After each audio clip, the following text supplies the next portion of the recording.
Okay, good afternoon. I'm Emma Napier. And I'm John May. And we'd like to welcome you to the first in our series of In Conversation With. And we are absolutely delighted today to kick off our first session by having the wonderful Michelle Cracknell with us.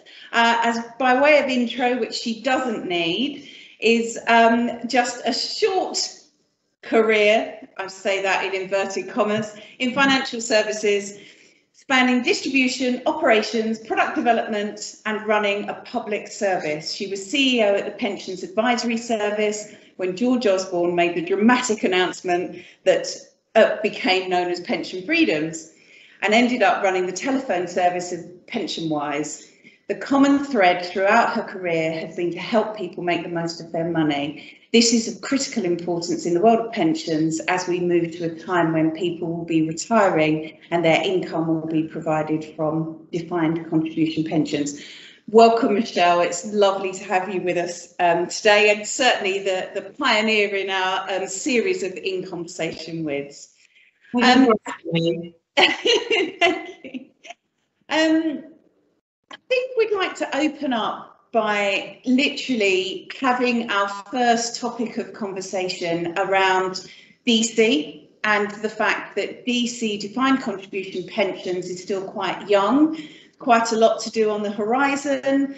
And really like to pose the question to you, Michelle, what do you think about the industry and what we are doing or not doing in and whether that's enough to help members with DC pensions? Well, I guess the key thing I feel about pensions is we've got to start listening to people and getting them to talk about the things that matter most to them.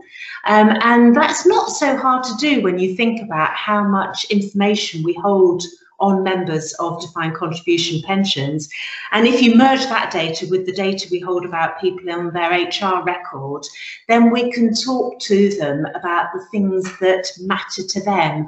I feel sometimes all too often we're in broadcast mode and we're telling people the things that we think they should know rather than focusing in on the things that matter to them.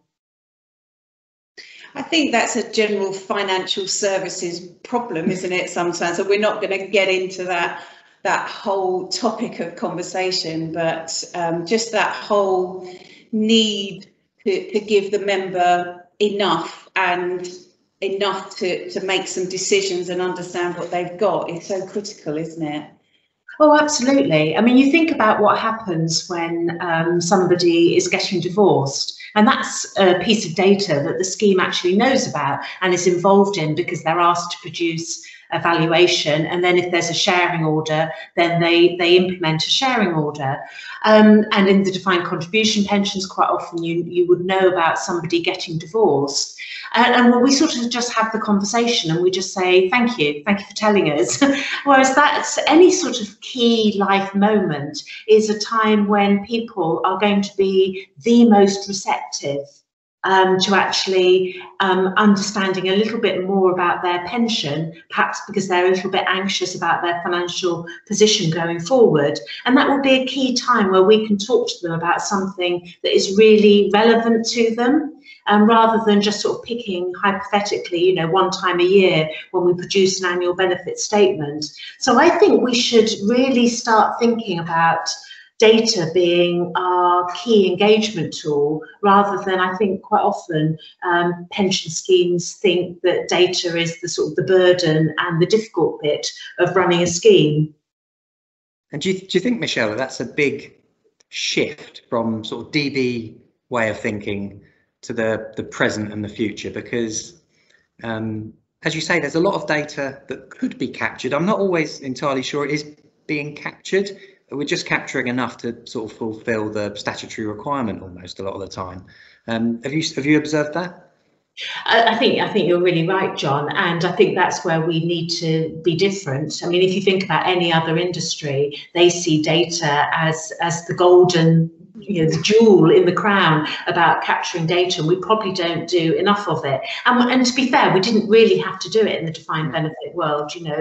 There was very few points of data, and then it was at the time they drew the benefits that all of that came to place. But in defined contribution, it's not only the data about the member, but you also held some of the transaction data about what the member's doing.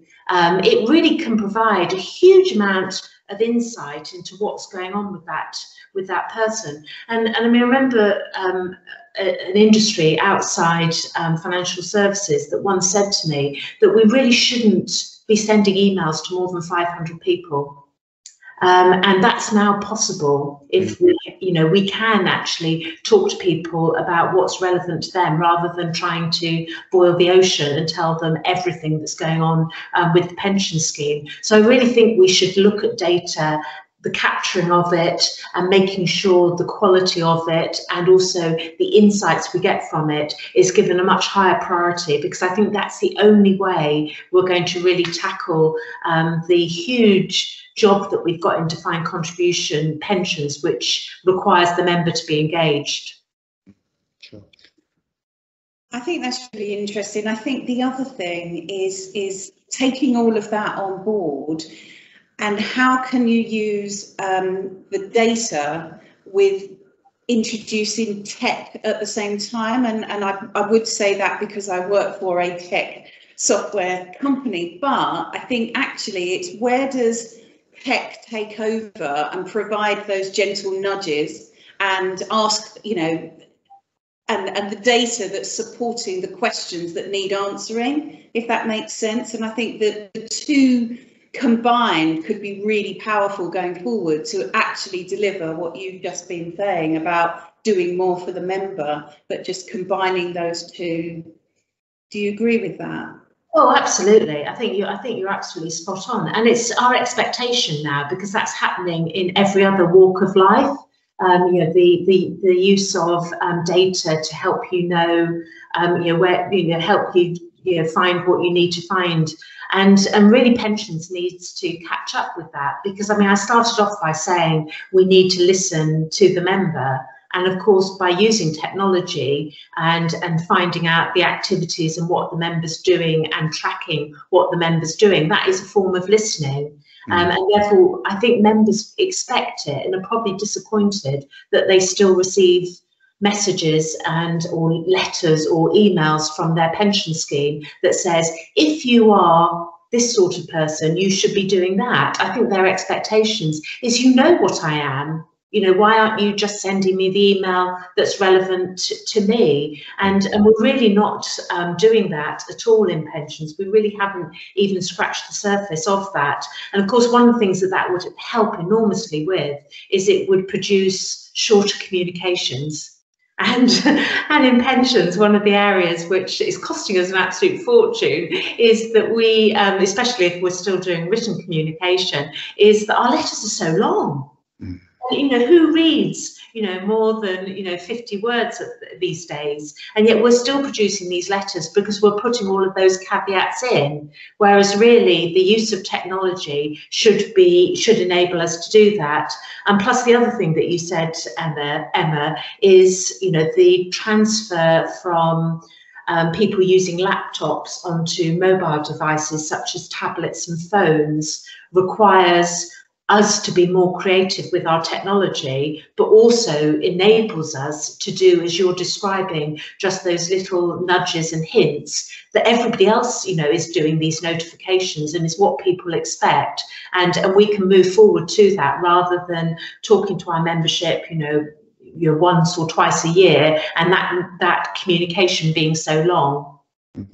I think I get quite excited about things like that, but what I don't understand is the complicated world of pensions and the need for everything that we've just been saying, the data to meet the tech, and then that producing a sufficient nudge for a member to actually act on and do something. And just taking one of your points that you said about, the right type of nudge or a letter that's got the right amount of words in it that means that the member can understand it. And it just makes me think about social media as well. And at what point do you turn to social media to get your point across? You know, I mean, have you had any experience of anything like that?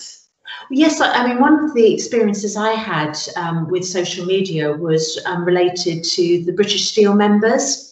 And the timing of I know this is a defined benefit scheme, but it does just goes to show how social media can be a really useful tool, is that the timing of that activity did span over Christmas. And just before Christmas, one of the action groups joined me into, I'd spoken to the leader of this particular action group who was trying to help the members make their decision regarding their pension. And he joined me into that group.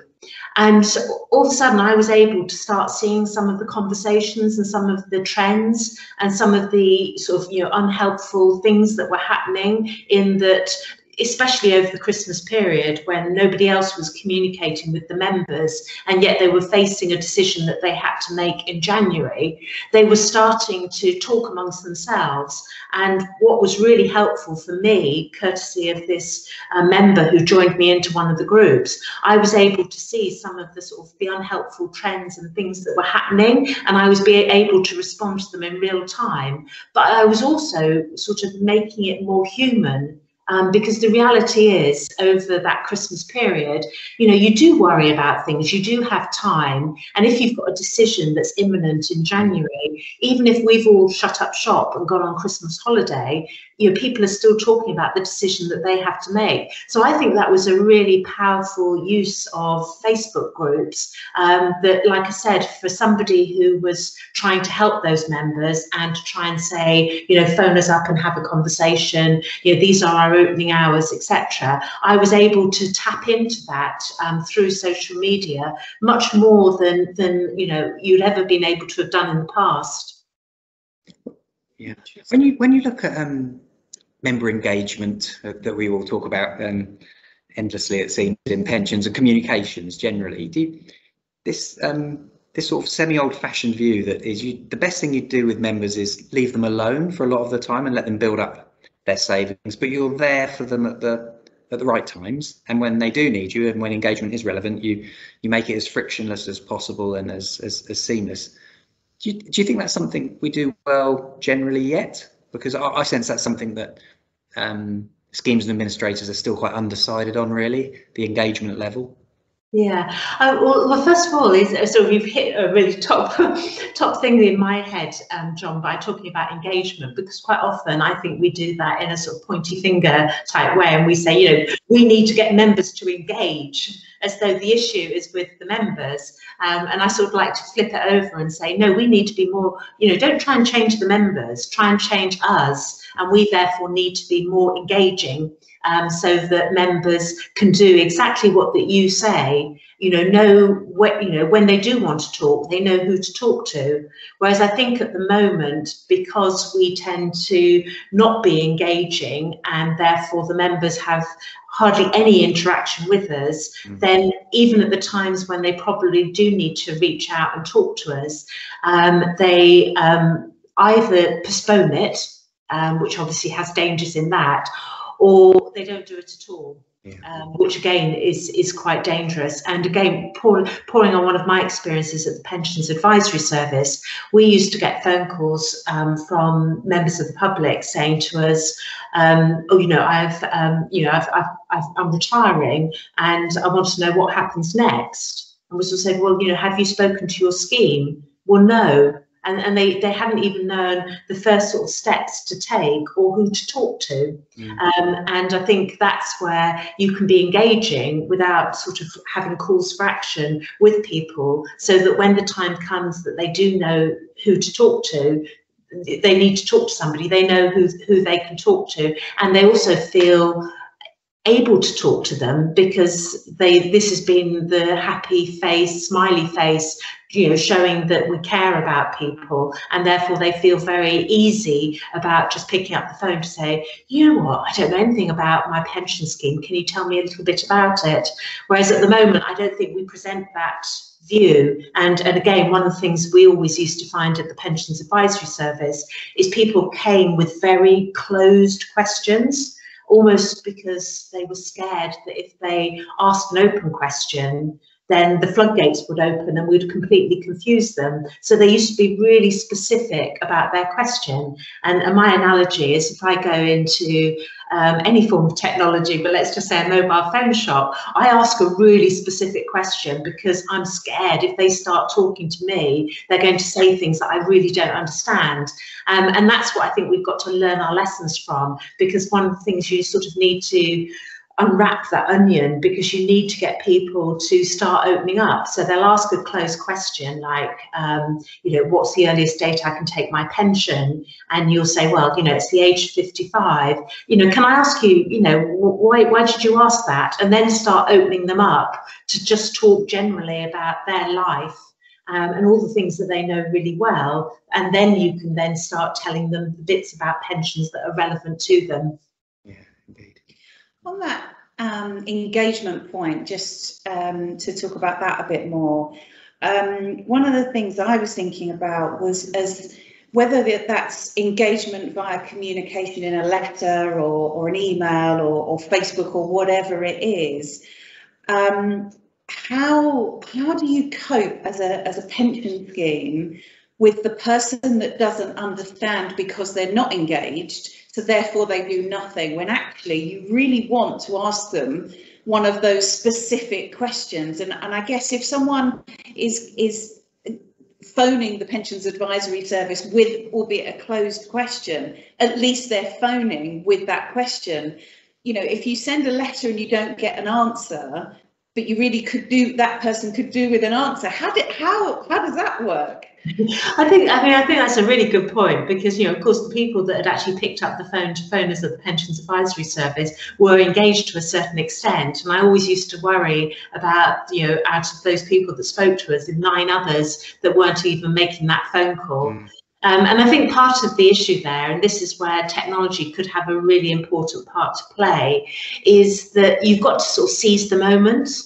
And quite often, if you look at our sort of service levels within pensions, we write in there, it sort of takes us 10 days to give the fully fledged response. And quite often you've then lost the person during that particular point in time. And so is there a better way that we can use the technology? Is it through apps or other sort of pieces of communication that we can actually give people some form of immediate response? Again, one of the things I think was really interesting that we ran at Pensions Advisory Service, as a lot of pension schemes that I'm involved with we have the call line, so that there is a person who can actually immediately respond to that moment in time when somebody's thought, oh gosh, I really need to find out what's going on with my pension because something else has happened relative to my life. One of the areas that I think is interesting to explore, and again, if you've got the insights, you can do this quite effectively, is you can also introduce from what people are asking on the telephone line, you can start writing some chatbots, so that if that moment happens at sort of 9 o'clock at night or some other time when the call centre's open, at least people can start the journey. They may not be able to finish it, but at least they can start the journey and start thinking about some of the questions that they should be asking themselves or others. Yeah, and it's not, we're not here to promote any specific bit of technology today, but one thing we see with artificial intelligence and use of big data is the patterns. So if you collect enough data over time, you see patterns of behaviour that lead to certain outcomes. And maybe we'll get onto a discussion about how much you can guide as opposed to advise members as we move through DC. But there are certain patterns of behaviour that, as a scheme or an administrator, you might like to intercept and stop with a little nudge or push sideways, because you know, certain selections of menus or certain, you know, recurring calls about when I can take my pension in the earlier state might lead to, you know, assumptions about an outcome which might happen. And John, that's absolutely the whole thing about the data, not just the member data, but also how they're transacting or how they're using apps or websites is really, I think, the sort of the golden nugget in finding engagement with the members, because as you say, we can track a lot of the behaviours in being able then to provide them with the things that would be most useful to them. And I don't think we've really touched the surface. And if there's any time to do that, this is really something that I think's come out of 2020, where we've all started to, you know, interact with our GP or all sorts of other people that we never thought we were going to do through technology. We've now started to do, and you know, if you go and try and get an appointment with the GP these days, the start point will be through a chatbot. That's really true. I was just before we move on, because we could talk about this all day, couldn't we? So it's such an interesting subject and such an evolution waiting to happen in the right way with members. But just, have you got any examples of pension schemes that have got some really innovative ideas and doing it right by their members, just something new? And then kind of the flip side, and have you, you know, or are you willing to share any horror stories of where it just doesn't work and it just doesn't work? It's not the right attitude to have. Well, I think we've all still got a long way to go. And I think it would be lovely if we all started learning off each other, because none of this is state secrets. You know, if somebody's in a pension scheme with their employment, you know, that pension scheme provider or that individual pension scheme, I think they should do more about sharing the ideas and reactions, because it's not going to impact on their business. I think we should do an awful lot more sharing. I mean, again, this goes back a little bit way in history. But there was one very large utility company that I've been involved with in the past, and they tried to shake up the communication by using different colours. I mean, you know, financial services tends to be sort of blue and black and those sorts of colours, and they started doing all of their pension communication in pink.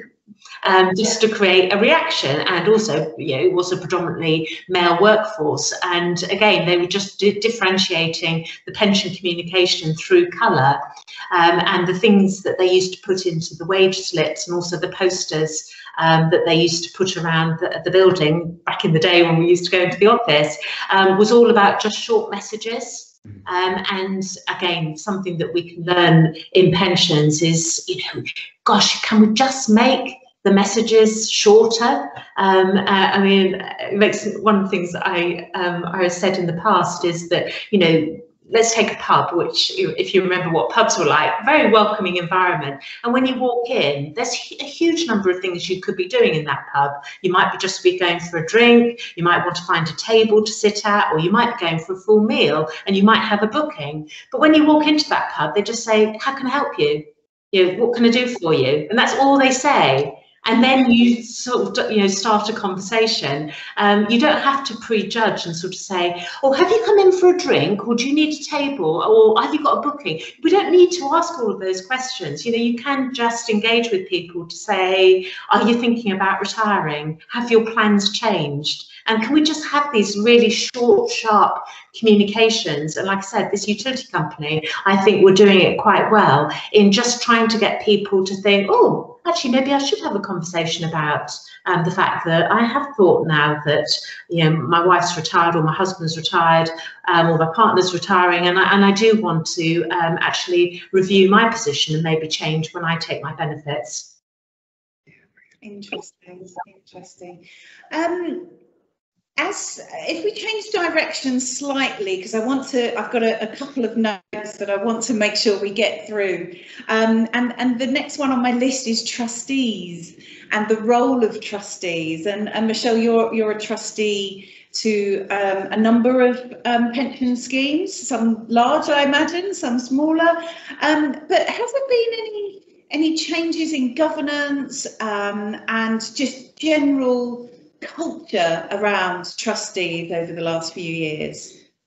Oh, I think the change in the roles and responsibilities of a trustee have been absolutely enormous. I mean, if I look back to the days when I used to advise trustee boards, you know, that used to be the chief executive, the chief finance officer, and I remember one particular pension scheme, it was the CEO, the finance director, and two members from the union, one of them who talked and the other one who said the opposite of whatever the finance director said, just out of, you know, trying to be different. And I think back to those days and comparing now the sort of roles and responsibilities are absolutely huge on trustees.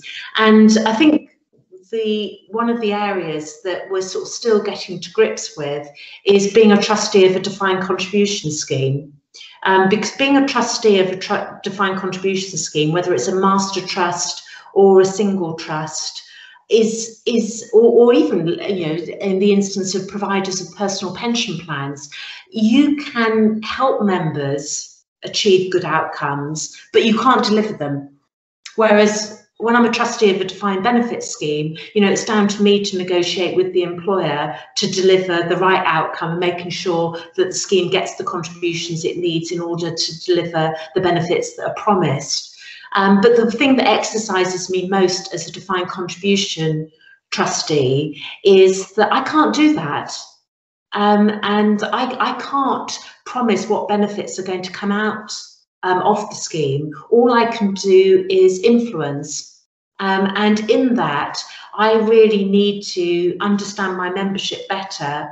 And I need my membership to, you know, come to me when they have got questions or when they are making decisions. You know, perhaps it was something you mentioned earlier, John, about, you know, if members are starting to by going out of the default fund and buying specific investment funds, are they doing damage? And would we actually have preferred them not to touch anything and they'd have been better off in the default fund? And there was an example that goes back to goes to Sweden, and Sweden did a huge big exercise with their population and tried to get them more engaged in their defined contribution pensions. And to get them to think about, you know, did you know your money's invested, and did you know you can choose where your money's invested? And the campaign was really successful, and members did start taking an interest in their investment. Then the campaign stopped, and members stopped doing things. Really? And so all of a sudden, you had members who had made active investment choices, and they weren't changing them. And you know, there's an example of not really understanding the membership or doing the right thing for the membership, because you've just done a campaign for a limited period of 6 months. So, you know, this comes back to, you know, your question, Emma, about being a trustee of a defined contribution scheme. That's the sort of thing that I definitely need to avoid. But equally, what I do need is I need members to talk, you know, when they need help, and come to us when they need help, and for me to understand better the profile of my membership, you know, when they're retiring, so that I get the lifestyle choices, the default funds right. So when you think about that sort of limited sphere of influence you have as a DC trustee, which I can imagine be frustrating if you've come from a much more influential sphere. In essence, you're trying, aren't you, to provide with the member with as much value as you can for each pound of their contribution in a sort of simplistic way. But now are you starting to see a slightly different sort of enhanced request, which is to do the best with my pound of contribution as well? So I'm pushing a bit towards ESG here quite deliberately. And has that started to bubble up to the top of the agenda really quite rapidly recently? It's definitely on the agenda for us as trustees, and there's been a lot of focus on this. And I think for the defined contribution pension scheme, it introduces all sorts of responsibilities for the trustees to do it in the right way. So of course we want to respond to members' calls to be doing, you know, investing their money to produce better returns for not just themselves, but also the environment and social, etc. And if that's what members want, we want to do more in that space. But where we need to be a little bit careful is we need to make sure that that is a sustained, and I mean sustained in the true sense of the word, in a sustainable way, so that we don't end up with members piling into investment funds which have become very popular, and therefore they're buying in at the top, and then they subsequently see the crash from it. What we don't want is to members to end up inadvertently realizing that they're in highly volatile funds because of the choices that they've made. So there's, I think, a very, very big responsibility for defined contribution pension trustees to make sure that the investment portfolio is sustainable, and that's using both definitions of the word. First of all, that it fits with the members and producing the best returns for them, but also looking ahead to say, these are the companies where we believe they've got real value because they're going to feature long term in the future. And at the end of the day, the investment outcomes affect the members. And of course, that's not the case for defined benefit schemes. But I think it's an area that is getting an awful lot of focus at the moment, and starting to bubble through with the members. It certainly comes out when you do member surveys. Yeah, I was going to ask about member surveys actually. Have you noticed a change in some of the other questions or the answers that are being given, and is there more of a focus on the investment element, or actually does it all centre around when I can take the money out and what can I do with it? Because I've heard you can, you've got pension freedoms, and what does that mean? And does it open up completely different conversations as a result of doing a pension survey today than it did 5 years ago? Well, I think it's an and for both of those things that you've just mentioned. I think that the pension freedoms, love them or hate them, did actually focus people's minds that they could access their pension funds in more ways than they ever realised. So that definitely triggers quite a lot of questions within the survey to make sure that we have got the right vehicles within the defined contribution scheme to help people from the accumulation phase to the point of taking benefits. And secondly, yes, of course, we're asking questions about what they want to come out of their investments. And with and that's a really good example. There's so much in defined contribution where the factors sort of interplay with each other. So investments interplay with retirement, and that interplays with what we were talking about earlier in sort of transactions and when members are communicating or interacting with their pension fund. So that is coming out more. The one with employee surveys or member surveys, I think the one thing that as a trustee or a provider of a pension, you have to guard yourself against is you mustn't use it to abrogate responsibility. Because at the end of the day, members are going to respond to questions in surveys, and it's very difficult to write a survey that to a certain extent doesn't pull out the answer that you were expecting. I mean, it's a very unusual member of a pension scheme that answers the question, do you care about the environment, with a blanket no. They might say really slightly, but they're very unlikely to say no. So I think you have to be really careful that you're not abrogating responsibility, because especially with trust-based pension schemes, but I would say for all pension providers, as far as treating customers fairly is concerned, we are the people with the knowledge, the expertise, and also the experience of what's worked and what hasn't worked with other members, and we need to take that into account in the offerings that we're making to our membership.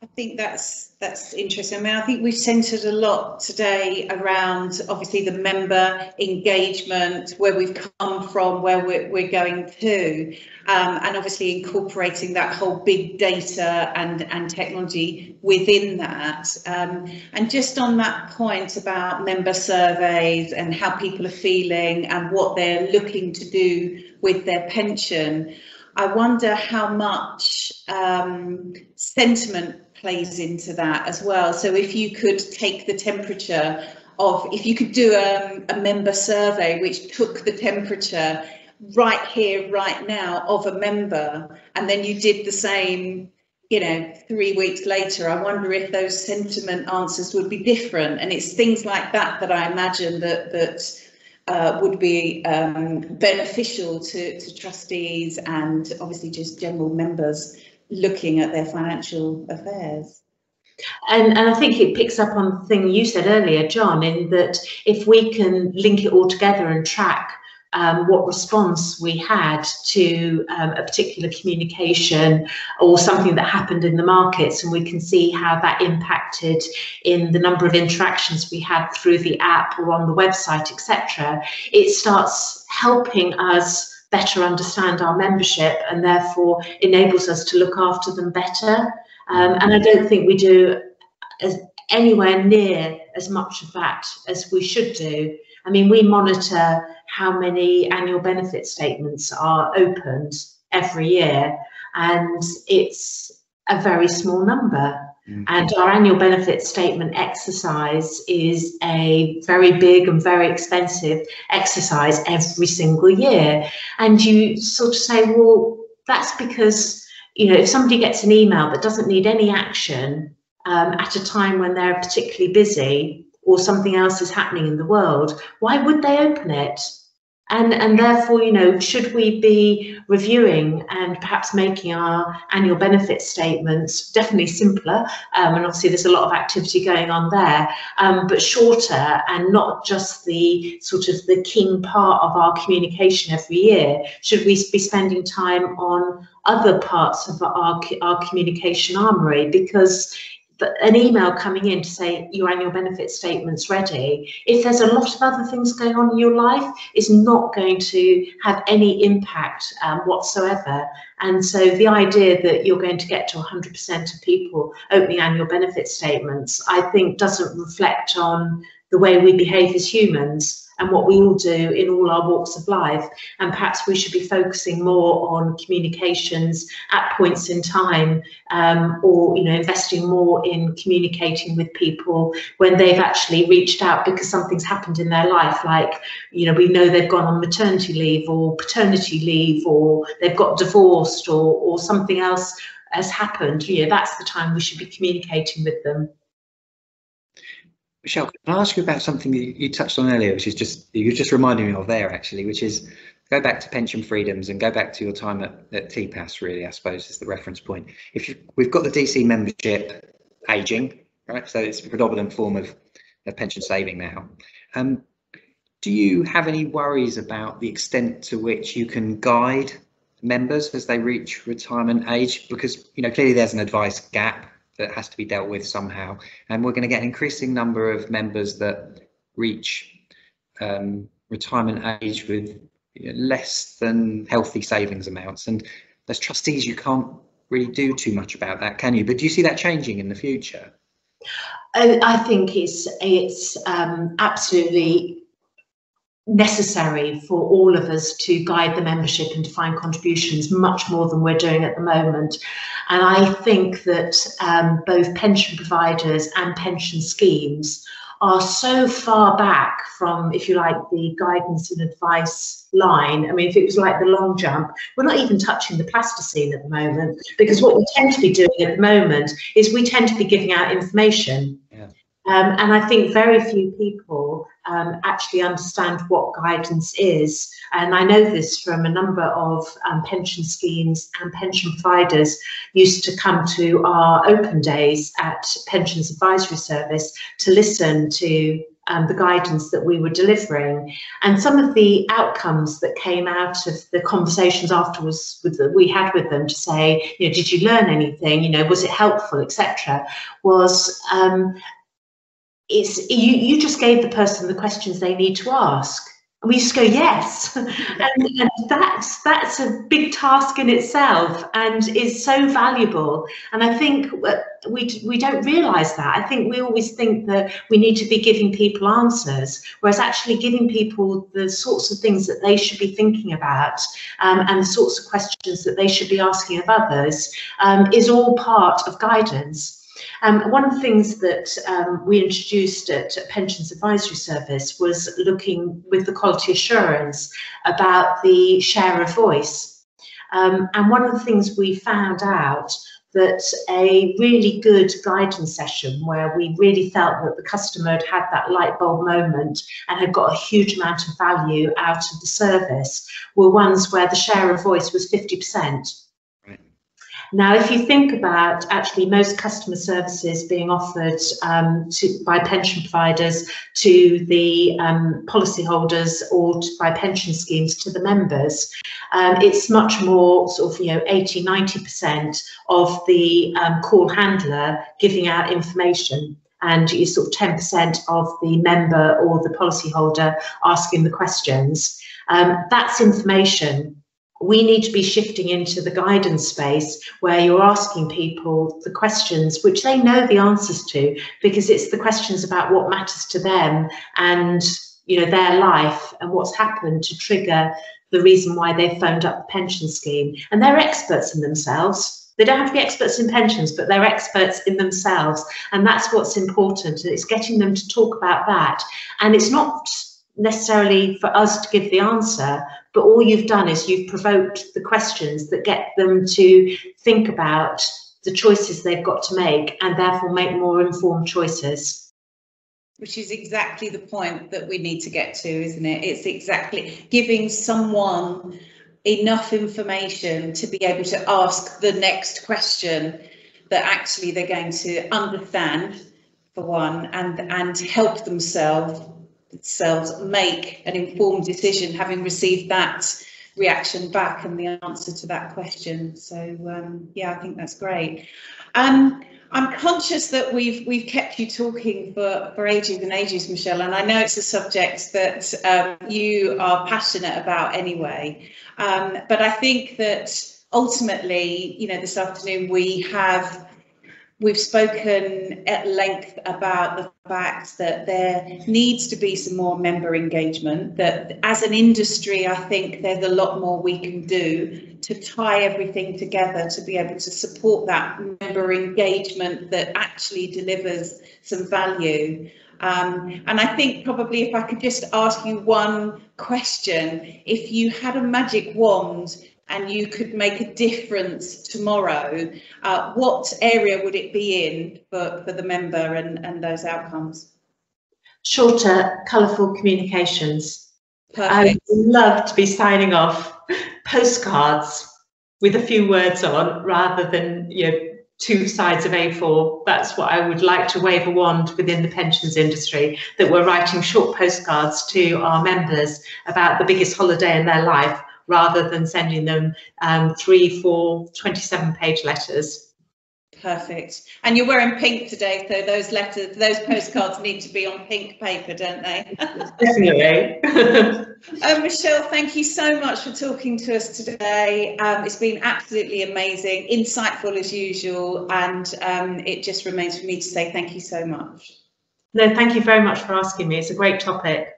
Thank you. Thanks, Michelle.